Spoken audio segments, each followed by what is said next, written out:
नमो भगवते वासुदेवाय। ओम देवकी सुत गोविंद वासुदेव जगतपते देहि मे तनियम कृष्ण त्वाम अहम शरणम गतः।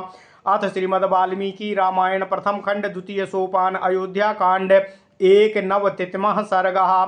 भारद्वाज मुनि के द्वारा सेना सहित भारत का दिव्य सत्कार। ओम नमः शिवाय। ओम नमः शिवाय। ओम नमः शिवाय। ओम नमो भगवते वासुदेवाय। ओम देवकी सुत गोविंद वासुदेव जगतपते देहि मे तनियम कृष्ण त्वाम अहम शरणम गतः। कृतबुद्धिं निवासाय तत्रैव सा मुनिस्तदा भरतं कैकेयी पुत्रो मातिथ्येन न्यमन्त्रयत। अब्रवीदो भरतस्त्वेनं नन्विदं भवता कृतम् अपाद्यमर्घमथातिथ्यं वने तदुपपद्यते। अथोवाच भरद्वाजो भरतं प्रहसन्निव जाने त्वां प्रीति संयुक्तं तुष्येस्त्वं येन केनचित्। सेनायास्तु तथैवास्याः कर्तुमिच्छासि भोजनम्। सेनायास्तु तथैवास्याः कर्तुमिच्छामि भोजनम्। मम प्रीत्यर्थो मम प्रीतिर्यथा रूपा त्वमर्हो मनुजर्षभा। सेनायास्तु तथैवास्याः कर्तुमिच्छामि भोजनम्। मम प्रीतिर्यथा रूपा त्वमर्हो मनुजर्षभा। ओम नमः शिवाय। किमर्थं चापि निक्षिप्य दूरे बलमिहागतः अकस्मान्नेहोपयातोऽसि सबलः पुरुषर्षभा। भरतः प्रत्युवाचेदं प्राञ्जलिस्तं तपोधनं नासैन्येनोपयातोऽस्मि भगवद्भयात्। राज्ञा हि भगवन् नित्यं राजपुत्रेण वा तथा यत्नतः परिहर्तव्याः विषयेषु तपस्विनः। बाजिमुख्या मनुष्याश्च मत्ताश्च बर्बारणाः अप्रच्छाद्य भगवान् भूमिमहति मनुष्यान्ति। प्रच्छाद्य भगवन् भूमिमहति मनुयान्ति माम्। ते वृक्षानुदकं भूमिमाश्रमेषु तेजास्तथा अनाहिंसूरिति तेनाहमेक एव गतस्ततः। आनीयतामितः सेनोत्याज्ञप्तः परमर्षिणः तथानुचक्रे भरतः सेनायाः समुपागमम्। अग्निशालां प्रविश्याथ पीत्वापः परिमृत्यजा। अग्निशालां प्रविश्वाथ पीत्वापः परिमृत्य च आतिथ्यश्च क्रियाहेतुर्विश्वकर्माणमाह्वयत। आह्नवे विश्वकर्माणामहं विश्वकर्माणोऽहं त्वष्टारमेव च। आतिथ्यं कर्तुमिच्छामि तत्र मे संविधीयताम्। आनये लोकपालान् स्त्रीन् देवान् शक्रो पुरोगमान्। आतिथ्यं कर्तुमिच्छामि तत्र मे संविधीयताम्। प्राक्तृतश्च या नद्यस्तिर्यक्तो प्राक्स्रोतश्च या नद्यस्तिर्यक्स्रोतस् एव च पृथिव्यामन्तरिक्षे च समायान्त्वद्य सर्वशः। ओम नमः शिवाय। ओम नमः शिवाय। अन्याः स्रवन्तु मैरेयं सुरामन्याः सुनिष्ठिताम् अपराश्चोदकं शीतमिक्षुकाण्डरसोपमम्। आह्नवे देव गन्धर्वान् विश्वावा सुहाहुनो तथैवापसुरसो देव गन्धर्वैश्चापि सर्वशः। घृताचीमथ विश्वाश्चीम् अमिश्रकेशीमलम्बुयसामो। घृताचीमथ विश्वाचीम मिश्रकेशीमलम्बु सामो। नागदत्तां च हेमां च सोमामद्रिकृता स्थलीम्। ओम नमः शिवाय। ओम नमः शिवाय। शक्रं चाश्चोपतिष्ठन्ति शक्रम चाश्चोपतिष्ठन्ति ब्रह्माणम याश्च भामिनी और सर्वास्तुम्बुरूणाम सार्धमाहुवये सपरिच्छदाः और वनम कुरुषु यद दिव्यम वासो भूषण पत्रवत और दिव्य नारी फलम शाश्वत तत्कौ वीर मिहैव तु इहमे भगवन सोमो विधाता मन्नमुत्तमं भक्ष्यम भोज्यम चा चोष्यम चा लेह्यम चा विविधं बहु विचित्राणि चा माल्यानि पादप प्रच्युतानि चा सुरादीनि चा ये सुरादीनि चापेयानि मांसानि विविधानि चा। ओम नमः शिवाय। एवं समाधिना युक्तस्तेजसा प्रतिमेन चा और शिक्षा स्वर समायुक्तम सुब्रतश्चाब्रवीन् मुनिः। ओम नमः शिवाय। मनसा ध्यायतस्तस्य प्राङ्मुखस्य कृताञ्जले आजगमुस्तानि सर्वाणि देवतानि पृथक् पृथक् मलयं दुर्दुरं चैव ततः स्वेदनूदोनिलः उपस्रस्य उपासप्रस्य ययो युक्त्वा सुप्रियात्मा सुखं शिवः ततोऽभ्यावरसन्त घना दिव्याः कुसुमवृष्टयाः और देवदुन्दुभिघोषश्च दिक्षु सर्वान् सुश्रुते अपराधबुश्चोत्तमा वाता और नन्द्रतुश्चाप्सरो गणाः अप्रजर्गुर्देव गन्धर्वा वीणा प्रमुमुचु स्वरान् सा शब्दोद्याम चा भूमिम चा प्राणिनाम श्रवणानि चा और विवेशोच्चावचा श्लक्षणाः और समोलय गुणान्विताः तस्मिन्नेवं गते शब्दे दिव्ये श्रोत्रमुखे नृणाम ददर्श भरतं सैन्यं विधानं विश्वकर्मणः बभूव हि समा भूमिः समन्तात् पञ्चयोजनम् और साद्वलैर्बहुभिश्छन्नाः नीलवैदूर्यसन्निभैः।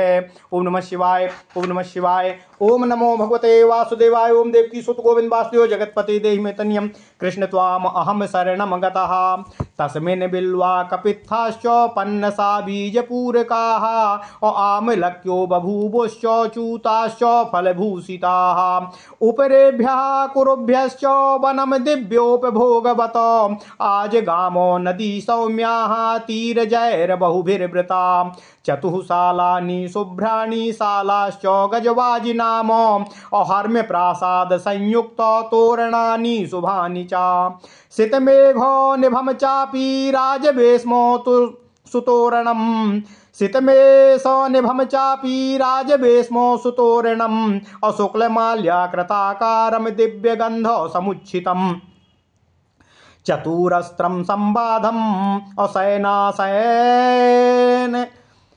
चतुरस्त्रं संबाधं शयनासनयानवत दिव्यैः सर्वरसैर्युक्तं दिव्यभोजनवस्त्रवत उपकल्पित सर्वान्नं धौत निर्मलभाजनम् अक्लप्त सर्वासनं श्रीमत्स्वास्तीर्ण शयनोत्तमम्। ओम नमः शिवाय। प्रवीवेश महाबाहुरनुज्ञातो महर्षिणः अवेश्म तद रत्न संपूर्णं भरतः कैकेयी सुतः अनुजगमुच्यते सर्वे मंत्रिणः सपुरोहिताः अबभूवुश्च मुदा युक्तास्तं दृष्ट्वा वेश्म सन्निधिम् और तत्र राजासनं दिव्यं व्यजनं छत्रमेव च भरतो मन्त्रभिः सार्धमभ्यवर्तत राजवतो आसनं पूजयामास रामायाभिः प्रणम्य च बालव्य जनमादाय न्यसीदत सचिवासने अनुपूर्व्यान्नीसे दुश्च सर्वे मंत्री पुरोहिताः तथा सेनापति पश्चात प्रशास्ता चान्यसीदतो ततस्तत्र मुहूर्तेन नद्यः पायस कर्दमाः उपातिष्ठन्त भरतं भरद्वाजस्य शासनातो आसामुभयतः कूलं पाण्डुमृत्तिकलेपनाः और रम्याश्चावसथा दिव्या ब्राह्मणस्य प्रसादजाः तेनैव च मुहूर्तेन दिव्याभरणभूषिताः और आगुर्विशति सहस्रा ब्रह्मणा प्रहिता स्त्रियाः सुवर्ण मणिमुक्तेन प्रवालेन चाशोभिता अगुर्विंशति सहस्रा कुबेर प्रहिता स्त्रियाः याभिर्गृहीतः पुरुषः सोन्माद इव लक्ष्यते आगुर्विंशति सहस्राः नन्दनादप्सरो गणाः नारद तुम्बुरुर्गोपः प्रभया सूर्यवर्चसा एते गन्धर्वराजानो भरतस्याग्रतो जनुः अलम्बुसा मिश्रकेशी पुण्डरीकाथ वामना उपानृत्यन्त भरतं भरद्वाजस्य शासनात् यानि माल्यानि देवेषु यानि चैत्ररथे वने प्रयागे तान्यदृश्यन्त्या भरद्वाजस्य तेजसा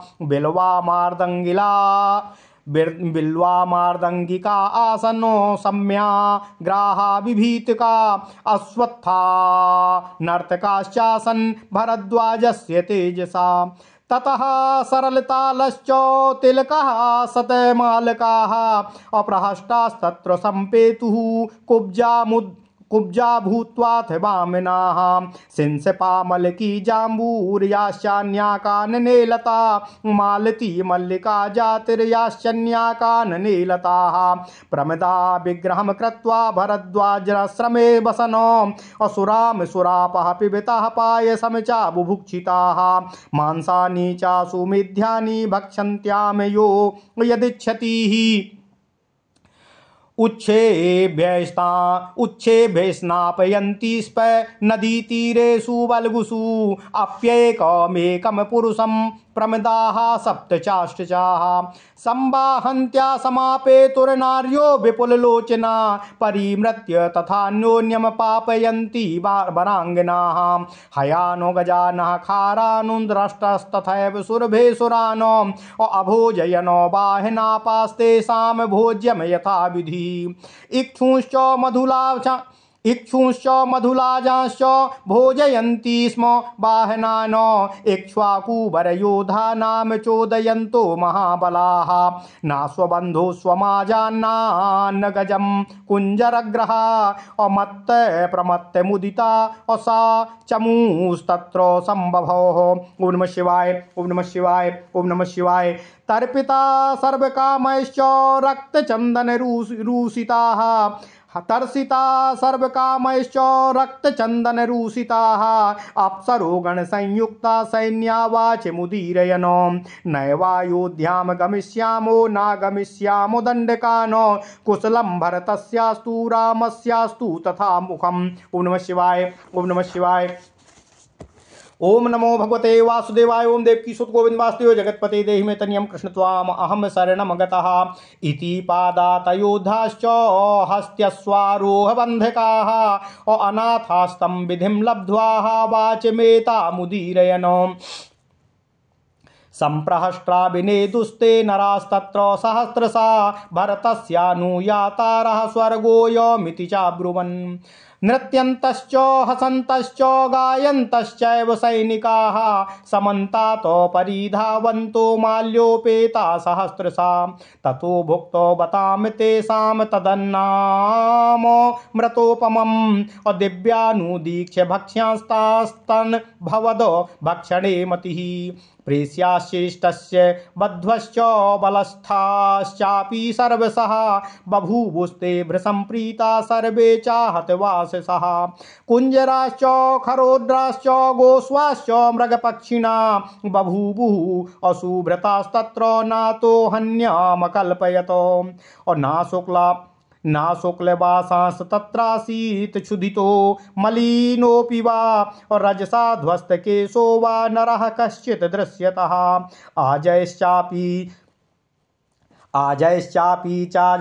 आजयश्चापि चाबराहैर्निष्ठा नर आजयश्चापि चाबराहैर्निष्ठा नो वर संचय अफल निर्यूह संसिद्ध सुपैर्गंध रसान्वितय। ओम नमः शिवाय। पुष्पध्वजवती पूर्णा शुक्लस्यान्नस्य चाभितः औद्रसूर्विस्मितास्तत्र नरालौहि सहस्रशः बभूवुर्वनपार्श्वेषु बभूवुरे न पार्श्वेषु कूपः पायसकर्दमा ताश्च कामो दुघा गावो दुमाशासन प्रमुद मधुच्युताः। ओम नमः शिवाय। बाप्यो मैरेय पूर्णाश्च मृष्ट मांसो सचैर्वृता और प्रातप्त पिठरैश्चापि मार्गमायूरकैकुटैः पत्रीणां च सहस्राणि स्थालीनां नियुतानि च न्यबुर्दानि च पात्राणि शतकुम्भमयानि च स्थाल्याः कुम्भः करभ्याश्च दधिपूर्णा सुसंस्कृताः यौवनस्थस्य गौरस्य कपीथस्य सुगन्धिनः हृदापूर्णा रसालस्य दध्रा श्वेतस्य चापरे बभूवुः पायसस्यान्ये शर्कराणां च सञ्चयाः कालकाश्चूर्ण कषायाश्च स्नानानि विविधानि च दद्रासुरभाजनस्थानि तीर्थेषु सरितां नरः। ओम नमः शिवाय। ओम नमः शिवाय। शुक्लामनंसु मतश्चापि दंतधावन संचयन शुक्लांश चंदन कल्कांश समुद्रे स्वतिष्ठतः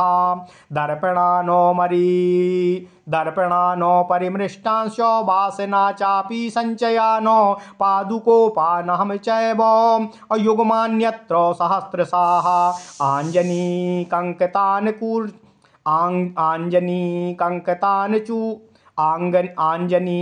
कंकतान कूर्चा छत्राणि च धनूंसि च अमर्मत्राणानि चित्राणि शयनान्यासनानि च अपि प्रतीपान हृदान पूर्णान खरो दृष्ट गजवाजिनामो आवगाह्या सुतीर्थांश हृदान चोतपल पुष्करानो आकाश वर्ण प्रतिमानो स्वच्छतो यान सुखाप्लवानो और नील वैदूर्य वर्णाश्च मृदूनो यव संचयानो निर्वापार्थो पशूनाम ते दद्रसुस्तत्र सर्वशः अभ्यस्मयन्तो मनुष्यास्ते स्वप्नकल्पं तदद्भुतम् दृष्ट्वातिथ्यं कृतं तादृग भरतस्य महर्षिणः इत्येवं रममाणानां देवानामिव नन्दने भरद्वाजाश्रमे रम्भे सा रात्रिर्व्यत्या वर्ततः अप्रतिजगमुश्च तानद्यो गन्धर्वाश्च यथागतं भरद्वाजो मनुज्ञाप्य ताश्च सर्वा वराङ्गनां तथैव मत्ता मदिरोत्कटा नरास् तथैव दिव्या गुरुचन्दनोक्षिताः तथैव दिव्या विविधासुरगुत्तमाः अप्रथेग विकीर्णा मनुजय प्रमर्दितः। ओम नमः शिवाय। ओम नमः शिवाय। ओम नमः शिवाय। ओम नमो भगवते वासुदेवाय। ओम देवकी सुत गोविंद वासुदेव जगतपते देहि मे तनियम कृष्ण त्वाम अहम शरणमगता। अथ श्रीमद् वाल्मीकि रामायण प्रथम खंड द्वितीय सोपान अयोध्या कांड 91वां सर्ग 91वां सर्ग। भरद्वाज मुनि के द्वारा सेना सहित भरत का दिव्य सत्कार। ओम नमः शिवाय। ओम नमः शिवाय। जब भरत ने उस आश्रम में ही निवास का दृढ़ निश्चय कर लिया तब मुनि ने कैकेयी कुमार भरत को अपना आतिथ्य ग्रहण करने के लिए न्योता दिया। यह सुनकर भरत ने उनसे कहा, हे मुने, वन में जैसा आतिथ्य सत्कार संभव है वह तो आप पाद्य अर्घ्य और फल मूल आदि देकर कर ही चुके हैं। उनके ऐसा कहने पर भारद्वाज जी भरत से हंसते हुए बोले, हे भरत, मैं जानता हूँ मेरे पति तुम्हारा प्रेम, अतः मैं तुम्हें जो कुछ दूंगा उसी से तुम संतुष्ट हो जाओगे, किंतु इस समय मैं तुम्हारी सेना को भोजन कराना चाहता हूँ। हे नरश्रेष्ठ, इससे मुझे अति प्रसन्नता होगी और जिस तरह मुझे प्रसन्नता हो वैसा कार्य तुम्हें अवश्य ही करना चाहिए। हे पुरुष प्रवर, हे भरत, तुम अपनी सेना को किस लिए इतनी दूर छोड़कर यहाँ पर आए हो? सेना सहित यहाँ पर क्यों नहीं आए? तब भरत ने हाथ जोड़कर उन तपोधन मुनि को उत्तर दिया, हे भगवान, मैं आपके ही भय से सेना के साथ यहाँ पर नहीं आया हूँ। हे प्रभु, राजा और राजपुत्र को चाहिए कि वे सभी देश में प्रयत्न पूर्वक तपस्वी जनों को दूर छोड़कर ही रहें, क्योंकि उनके द्वारा उन्हें कष्ट पहुंचने की संभावना बनी रहती है। हे भगवान, मेरे साथ बहुत से अच्छे अच्छे घोड़े, मनुष्य और मतवाले गजराज हैं, जो बहुत बड़े भूभाग को ढक कर मेरे पीछे पीछे चलते हैं। ये आश्रम के वृक्ष, जल और भूमि, पर्णशालाओं को हानि पहुंचाएं, इसलिए मैं यहाँ अकेला ही आया हूँ, उन्हें दूर छोड़कर आया हूँ। तदंतर उन महर्षि ने आज्ञा दी, हे भरत, सेना को यहीं ले आओ। तब भरत ने सेना को अपने पास ही मुनि आश्रम के पास बुलवा लिया। इसके बाद मुनिवर भारद्वाज ने अग्निशाला में प्रवेश करके जल का आचमन किया और होंठ पोंछकर भरत के आतिथ्य सत्कार के लिए विश्वकर्मा आदि का आवाहन किया।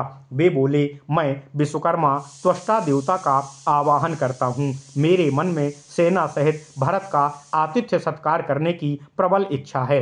इसमें मेरे लिए वे आवश्यक प्रबंध करने का कष्ट करें। जिनके अगुआ इंद्र हैं, उन 3 लोकपालों का अर्थात इंद्र सहित यम, वरुण और कुबेर नामक देवताओं का मैं आवाहन करता हूँ। इस समय भरत का आतिथ्य सत्कार करना चाहता हूँ। इसमें मेरे लिए वे लोग आवश्यक प्रबंध करने में सहयोग करें। पृथ्वी और आकाश, जो पूर्व एवं पश्चिम की ओर प्रवाहित होने वाली नदियां हैं, उनका भी मैं आवाहन करता हूँ। वे सब आज यहाँ पधारें। कुछ नदियां मेरे प्रस्तुत करें, दूसरी अच्छी तरह तैयार हुई सुरा ले आवें तथा अन्य नदियां ईख के पोरुओं में होने वाले रस की भांति मधुर एवं शीतल जल तैयार करके आतिथ्य सत्कार के लिए रखें। मैं विश्वावसु, हाहा और हुहु आदि देव गंधर्वों का तथा साथ ही समस्त अप्सराओं का भी आवाहन करता हूँ। घृताची, विश्वाची, मिश्रकेशी,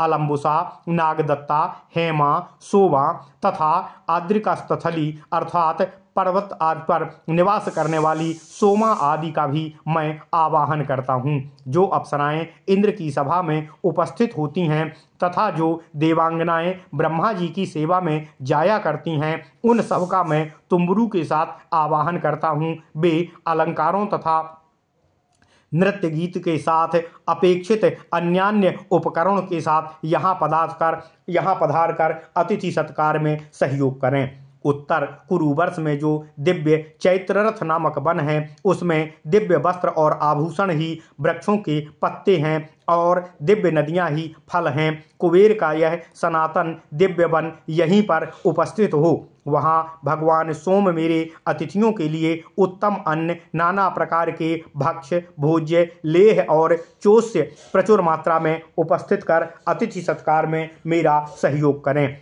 वृक्षों से तुरंत चुने हुए नाना प्रकार के पुष्प, मधु आदि पेय पदार्थ तथा नाना प्रकार के फलों के गूदे भी भगवान सोम यहाँ प्रस्तुत करें, जिससे मैं अपने अतिथियों का विधिवत सत्कार कर सकूं। इस प्रकार उत्तम व्रत का पालन करने वाले भरद्वाज मुनि ने एकाग्रचित्त और अनुपम तेज से संपन्न हो शिक्षा अर्थात शिक्षा शास्त्र में बताई गई उच्चारण विधि और व्याकरण स्त्रोक्त प्रकृति प्रत्यय संबंधी स्वर से युक्त वाणी में सभी देवताओं का अतिथि सत्कार में सहयोग करने हेतु आवाहन किया।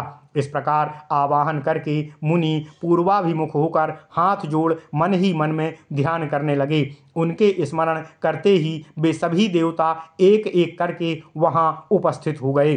फिर तो वहाँ मलय और दुर्दुर नामक पर्वतों का स्पर्श करके बहने वाली अत्यंत प्रिय और सुखदायिनी हवा धीरे धीरे चलने लगी, जो स्पर्श मात्र से ही शरीर के पसीने को सुखा देने वाली थी। तत्पश्चात मेघगण दिव्य पुष्पों की वर्षा करने लगे। संपूर्ण दिशाओं में देवताओं की दुंदुभियों का मधुर शब्द सुनाई देने लगा। उत्तम वायु चलने लगी। अप्सराओं के समुदायों का नृत्य होने लगा। देव गंधर्व आदि गाने लगे और सभी ओर वीणाओं की स्वर लहरियां गुंजायमान होने लगीं। संगीत का शब्द पृथ्वी, आकाश तथा प्राणियों के कर्ण कुहरों में प्रविष्ट होकर गुंजायमान होने लगा। आरोह अवरोह से युक्त वह शब्द कोमल और मधुर था। समताल से विशिष्ट और लय गुण युक्त संपन्न था। इस प्रकार मनुष्यों के कानों को सुख देने वाला वह दिव्य शब्द हो ही रहा था कि भरत की सेना को विश्वकर्मा का निर्माण कौशल दिखाई पड़ा। चारों ओर 5 योजन तक भूमि समतल हो गई।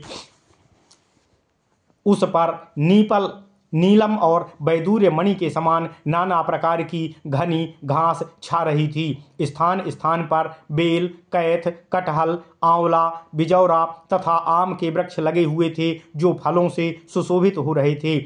उत्तर कुरुवर्ष से दिव्य भोग सामग्रियों के से संपन्न चैत्ररथ नामक वन वहां उपस्थित हो गए। साथ ही वहां की रमणीय नदियां भी आ पहुंची, जो बहुसंख्यक तटवर्ती वृक्षों से घिरी हुई थीं। उज्ज्वल 4-4 कमरों से युक्त गृह अथवा ग्रहयुक्त चबूतरे तैयार हो गए। हाथी और घोड़ों के रहने के लिए शालाएं बन गईं। अट्टालिकाओं तथा 7 मंजिले महलों से युक्त सुंदर नगर द्वार भी निर्मित हो गए। राज परिवार के लिए बना हुआ सुंदर द्वार से युक्त दिव्य भवन श्वेत बादलों के समान शोभा पाने लगा। उसे सफेद फूलों की मालाओं से सजाया गया और दिव्य सुगंधित जल से सींचा गया था। वह महल चौकोना तथा बड़ा ही सुंदर था। उसमें संकीर्णता का अनुभव कदापि नहीं था। उसमें सोने, बैठने और सवारियों के रहने के लिए अलग अलग स्थान थे। वहां सब प्रकार से दिव्य रथ, दिव्य भोजन और दिव्य वस्त्र प्रस्तुत थे। सब तरह से अन्न और धुले हुए स्वच्छ पात्र रखे गए थे। वह सुंदर भवन में कहीं बैठने के लिए सब प्रकार के आसन उपस्थित थे और कहीं सोने के लिए सभी प्रकार की सुंदर सुंदर शैयाएं बिछी हुई थीं। महर्षि भरद्वाज की आज्ञा से कैकेयी पुत्र महाबाहु भरत ने नाना प्रकार के रत्नों से भरे हुए उस महल में प्रवेश किया। उनके साथ साथ पुरोहित और मंत्री भी उसमें गए। उस भवन का निर्माण कौशल देखकर उन सब लोगों की बड़ी प्रसन्नता हुई। उस भवन में भरत ने दिव्य राज सिंहासन, चमर और छत्र भी देखे तथा वहां राजा श्री राम की भावना करके मंत्रियों के साथ उन समस्त राजभोग्य वस्तुओं की भी प्रदक्षिणा की। सिंहासन पर श्री रामचंद्र जी महाराज विराजमान हैं, ऐसी धारणा बनाकर उन्होंने श्री राम को प्रणाम किया और उस सिंहासन की पूजा भी की। फिर अपने हाथ से चंवर ले मंत्री के आसन पर स्वयं बैठे। तत्पश्चात पुरोहित और मंत्री भी क्रमशः अपने अपने योग्य आसनों पर विराजमान हुए। फिर सेनापति और प्रशास्ता अर्थात छावनी की रक्षा करने वाले भी अपने लिए उचित आसन पर बैठ गए। तदनंतर वहां 2 ही घड़ी में भरद्वाज मुनि की आज्ञा से भरत की सेवा में नदियां उपस्थित हुईं, जिनमें कीच के स्थान पर खीर भरी हुई थी। उन नदियों के दोनों तटों पर महर्षि भरद्वाज की कृपा से दिव्य एवं रमणीय भवन प्रकट हो गए थे, जो चूने से पुते हुए स्वच्छ और सुंदर दिखाई दे रहे थे। उसी मुहूर्त में ब्रह्मा जी की भेजी हुई दिव्य आभूषणों से विभूषित 20,000 दिव्यांगनाएं वहां पर उपस्थित हो गईं। इसी तरह सुवर्ण, मणि, मुक्ता और मूंगों के आभूषणों से सुशोभित कुबेर की भेजी हुई 20,000 दिव्य महिलाएं भी वहां उपस्थित हो गईं, जिनका स्पर्श पाकर पुरुष उन्मादग्रस्त सा दिखाई देता था। उनके सिवा नंदन वन के 20,000 अप्सराएं भी आईं। नारद, तुम्बरू और गोप आदि कांति से सूर्य के समान प्रकाशित होते थे। ये तीनों गंधर्वराज भरत के सामने गीत गाने लगे। अलम्बुसा, मिश्रकेशी, पुंडरीका और वासना, ये 4 अप्सराएं भरद्वाज मुनि की आज्ञा से भरत के समीप ही नृत्य करने लगीं। जो फूल देवताओं के उद्यानों में और जो चैत्ररथ वन में हुआ करते थे, वे महर्षि भरद्वाज के प्रताप से प्रयाग में दिखाई देने लगे। भरद्वाज मुनि के तेज से बेल के वृक्ष मृदंग बजाते, बहेड़े के पेड़ सैया नामक ताल देते और पीपल के वृक्ष वहां नृत्य करते थे। इसके बाद देवदारू, ताल, तिलक और तमाल नामक वृक्ष कुबड़े और बौने बनकर बड़े हर्ष के साथ भरत की सेवा में उपस्थित थे। सिसपा, आमलकी, जम्बू आदि स्त्रीलिंग वृक्ष तथा मालती, मल्लिका और जाति आदि वन की लताएं नारी का रूप धारण करके भरद्वाज मुनि के आश्रम में आ बसीं और भरत की सेवा में उपस्थित हुईं। वे भरत के सैनिकों को पुकार पुकार कर कहती थीं, मधु का पान करने वाले लोगों, लो यह मधु पान कर लो।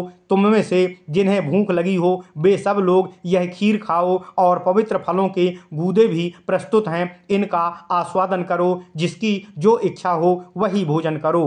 7-8 तरुणी स्त्रियां मिलकर एक एक पुरुष को नदी के मनोहर तटों पर उबटन लगा लगा कर नहलाती थीं। बड़े बड़े नेत्रों वाली सुंदरी रमणियां अतिथियों का पैर दबाने के लिए आईं और उनके भीगे हुए अंगों को वस्त्रों से पोंछकर शुद्ध वस्त्र धारण कराकर उन्हें स्वादिष्ट पेय, दूध आदि पिलाती थीं। तत्पश्चात भिन्न भिन्न वाहनों की रक्षा में नियुक्त मनुष्यों ने हाथी, घोड़े, गधे, ऊंट और बैलों को भली भांति दाना और घास आदि का भोजन कराया। इक्ष्वाकु कुल के श्रेष्ठ योद्धाओं की सवारी में आने वाले वाहनों को वे महाबली वाहन रक्षक, जिन्हें महर्षि ने सेवा के लिए नियुक्त किया था, प्रेरणा दे देकर गन्ने के टुकड़े और मधु मिश्रित लावे आदि खिलाए। घोड़े बांधने वाले रईस को अपने घोड़े का और हाथी बांधने वाले को हाथी का कुछ पता नहीं था। सारी सेना वहां मत्त और प्रमत्त और आनंदमग्न प्रतीत हो रही थी। संपूर्ण मनोवांछित पदार्थों से घृत तृप्त होकर लाल चंदन से चर्चित हुए सैनिक अप्सराओं का संयोग पाकर निम्नांकित बातें कहने लगे। अब हम अयोध्या नहीं जाएंगे, अब हम दंडकारण्य में ही विश्राम करेंगे। यह सकुशल रहें जिनके कारण हमें इस भूतल पर आज स्वर्ग का सुख मिला है, तथा श्री रामचंद्र जी भी सदा सुखी रहें जिनके दर्शन करने के लिए आने से आज हमें इस दिव्य सुख की प्राप्ति होती हुई है। इस प्रकार पैदल सैनिक तथा हाथी सवार, घुड़सवार, सईस और महावत आदि सब सत्कार को पाकर स्वच्छंद हो उपर्युक्त बातें कह रहे थे। भरत के साथ आए हुए हजारों मनुष्य वहां का वैभव देखकर हर्ष के मारे फूले नहीं समाते थे और जोर जोर से कहते थे, यह स्थान स्वर्ग तुल्य है। सहस्त्रों सैनिक फूलों के हार पहनकर नाचते, हंसते और गाते हुए सब ओर खुशी से दौड़ते हुए फिर रहे थे। उस अमृत के समान स्वादिष्ट अन्न का भोजन कर चुकने पर भी उन दिव्य भक्ष्य पदार्थों को देखकर उन्हें पुनः भोजन करने की इच्छा हो रही थी। दास दासियां, सैनिकों की स्त्रियां और सैनिक सब के सब नूतन वस्त्र धारण करके सब प्रकार से अत्यंत प्रसन्न हो गए थे। हाथी, घोड़े, गधे, ऊंट, बैल, मृग तथा पक्षी भी वहां तृप्त और पूर्ण तृप्त हो गए थे तथा कोई दूसरा किसी वस्तु की इच्छा नहीं करता था। उस समय वहां कोई भी मनुष्य ऐसा नहीं दिखाई देता था जिसके कपड़े सफ़ेद ना हों, जो भूखा या मलिन हो अथवा जिसके केस धूल से धूसरित हो रहे हों।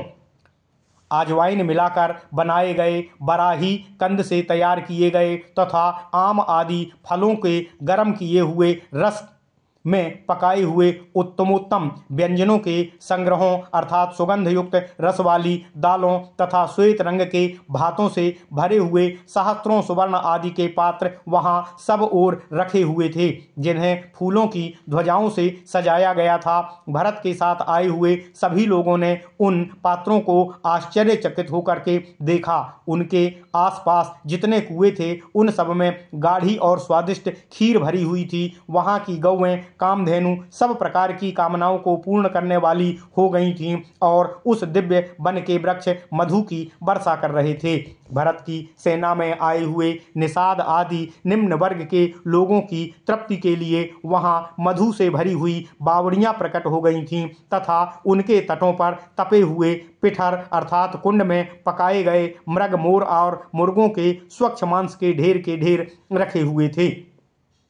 वहां सहस्त्रों सोने के अन्न पात्र, लाखों व्यंजन पात्र और लगभग 1 अरब थालियां संग्रहित थीं। फिर पिथर, छोटे छोटे घड़े, मटके नदी से भरे हुए थे और दही से सुस्वादु बनाने से सोंठ आदि मसाले भरे हुए थे।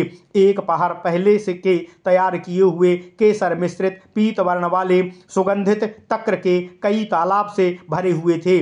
जीरा आदि मिलाए हुए तक्र अर्थात रसाल, सफेद दही तथा दूध के कई कुंड पृथक पृथक भरे हुए थे। शक्करों के कई ढेर लगे हुए थे। खान स्नान करने वाले मनुष्यों को नदी के घाटों पर भिन्न भिन्न पात्रों में पीसे हुए आंवले, सुगंधित चूर्ण तथा और भी नाना प्रकार के स्नानोपयोगी पदार्थ भरे हुए थे। साथ ही ढेर के ढेर दांतन जो सफ़ेद कूचे वाले थे वहां रखे हुए थे। संपुटों से घिसे हुए सफ़ेद चंदन विद्यमान थे। सब वस्तुओं के ढेर लोगों ने देखे। इतना ही नहीं, वहां बहुत से स्वच्छ दर्पण, ढेर के ढेर वस्त्र और हजारों जोड़े खड़ाऊं और जूते भी दिखाई दे रहे थे। काजलों सहित कजरोटे, कंघे, कूर्च, थकरीवा, ब्रश, छत्र, धनुष, मर्म स्थानों की रक्षा करने वाले कवच आदि तथा विचित्र सैया और आसन आदि वहां दृष्टिगोचर हो रहे थे। गधे, ऊंट, हाथी और घोड़ों को पानी पीने के लिए कई जलाशय भरे हुए थे, जिनके घाट बड़े ही सुंदर और सुखपूर्वक उतरने के योग्य थे। उन जलाशयों में कमल और उत्पल शोभा पा रहे थे। उनका जल आकाश के समान स्वच्छ तथा उनमें सुखपूर्वक तैरा जा सकता था।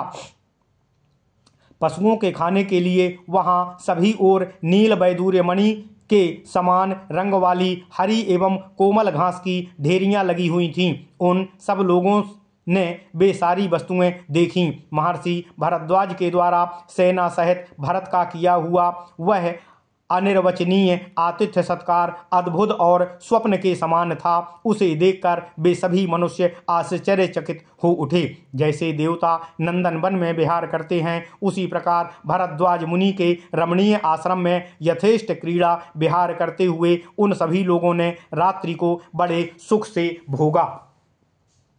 तत्पश्चात वे नदियाँ, गंधर्व और समस्त सुंदरी अप्सराएं भरद्वाज की आज्ञा लेकर जैसे आई थीं, रात्रि व्यतीत हो जाने पर उसी प्रकार लौट गईं। सवेरा हो जाने पर सभी लोग उसी प्रकार मधुपान से मत्त एवं उन्मत्त दिखाई दे रहे थे, जिनके अंगों में दिव्य अगुरु युक्त चंदन का लेप ज्यों का त्यों लगा हुआ दृष्टिगोचर हो रहा था। मनुष्यों के उपभोग में लाए गए नाना प्रकार के दिव्य उत्तम पुष्पहार भी उसी अवस्था में पृथक पृथक चारों ओर बिखरे पड़े हुए थे। ओम नमः शिवाय। इत्यर्थे श्रीमद् रामायणे वाल्मीकिये आदि काव्ये अयोध्या कांडे 91वां सर्गः। इस प्रकार श्री वाल्मीकि निर्मित आर्ष रामायण आदि काव्य के अयोध्या कांड में 91वां सर्ग पूर्ण हुआ। ओम नमः शिवाय, ओम नमः शिवाय, ओम नमः शिवाय। ओम नमो भगवते वासुदेवाय। ओम देवकी सुत गोविंद वासुदेव जगतपते देहि में तनियम कृष्ण त्वाम अहम शरणम गतः। ओम नमः